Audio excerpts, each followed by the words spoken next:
Hey everyone, welcome back. We're diving into a pretty complex but super important topic today.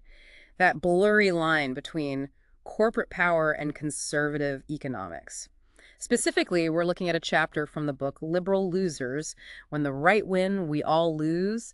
And let me tell you, it doesn't hold back on digging into conservative agendas. Yeah, it really gets into the weeds and tries to unpack how these big picture policies actually trickle down and impact, everyone. And that's our mission today, right? We're cutting through the noise to pull out the most interesting points and those head-scratching, wait, really, moments from this chapter. Absolutely, because sometimes those aha moments are what really get people thinking. For sure. So let's start with the basics.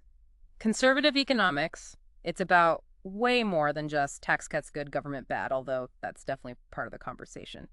This chapter lays out a few key principles: free markets, smaller government, less regulation, and of course, tax cuts.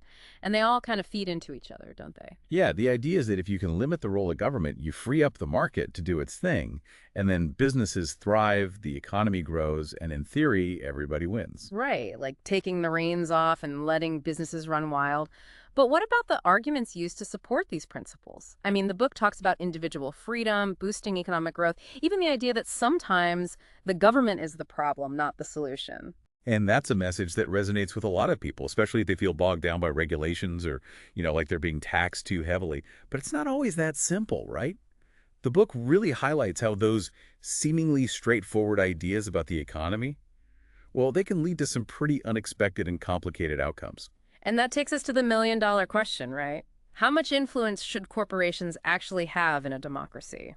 It's a big one, and this chapter dives headfirst into the conservative perspective, especially when it comes to those hefty campaign donations. Yeah, the conservative argument often boils down to this idea that campaign contributions are a form of free speech.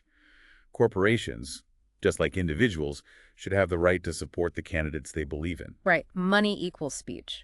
On the surface, it seems fair, but is it really that straightforward? That's the heart of the debate. And the chapter points to the Citizens United ruling back in 2010 as a major turning point. Oh, right. That was the Supreme Court decision that basically said corporations have the same free speech rights as people when it comes to political spending, right? Exactly. They struck down some pretty significant campaign finance regulations. And since then, we've seen this surge in these super PACs and this, dark money flooding into elections. And just so everyone's on the same page, super PACs can spend unlimited cash to support or oppose candidates. And that dark money, that's the political spending where nobody knows who's actually writing the checks, makes it nearly impossible to see who's pulling the strings, right? Exactly. And the book argues that this lack of transparency, it creates this breeding ground for corporations to exert influence behind the scenes. They can lobby for policies that benefit their bottom line, even if it means the public ends up paying the price. And the book uses the opioid crisis as this really stark example of this. They talk about how pharmaceutical companies poured millions into lobbying efforts, downplaying how addictive these painkillers were, and even influencing regulations that might have prevented the crisis. Yeah, and sadly, we know how that story unfolded. Profits went through the roof while so many people suffered. It really drives home how these economic policies, even though they seem like this abstract concept, they can have devastating real-world consequences. Speaking of corporations throwing their weight around, let's talk about tax cuts and corporate bailouts and how those play into this whole thing, especially when it comes to the federal deficit. Yeah, the chapter digs into how conservatives see tax cuts, especially for big corporations and wealthy individuals, as this engine for economic growth. The idea is that if you cut taxes, businesses have more money to invest, create jobs, and ultimately boost the economy for everyone. Right, it's that classic "a rising tide lifts all boats" argument. But the book also points out how liberals often counter that by saying, hold on, don't those tax cuts mainly benefit the wealthy, while the average person sees little to no impact? Absolutely, that's a big criticism. Critics argue that these cuts often worsen income inequality, leaving less funding for essential social programs and widening the gap between the haves and have-nots. And the book actually drops some pretty shocking numbers about this whole corporate profits versus taxes paid issue. Honestly, I was floored to learn that some huge e-companies, household names, paid zero federal income tax some years, even though they were raking in billions in profits. It's a major point of contention. The debate often boils down to whether those tax breaks actually stimulate the economy in a way that benefits everyone, or if they're essentially just lining the pockets of shareholders and executives. And then you've got corporate bailouts to factor into. It seems like every few years there's another massive bailout for some company deemed too big to fail. Doesn't that kind of go against the whole idea of a free market if the government constantly steps in to save these companies from their own bad decisions? It's a valid point. The book suggests that these bailouts might even create a moral hazard, meaning companies might be more likely to take big risks, knowing they'll likely get bailed out if things go south.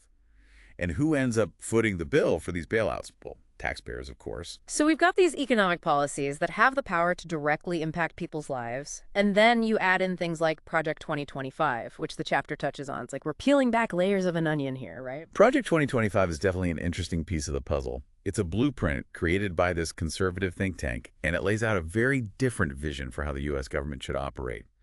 And the changes they're proposing, they go way beyond just tweaking a few policies here and there. Yeah, I mean, the book mentioned the possibility of reclassifying civil servants, turning them into political appointees. Can you break that down for us? What kind of impact would that actually have? Well, it would basically give the president way more power to hire and fire people working within the federal government. And we're talking about positions that have traditionally been nonpartisan.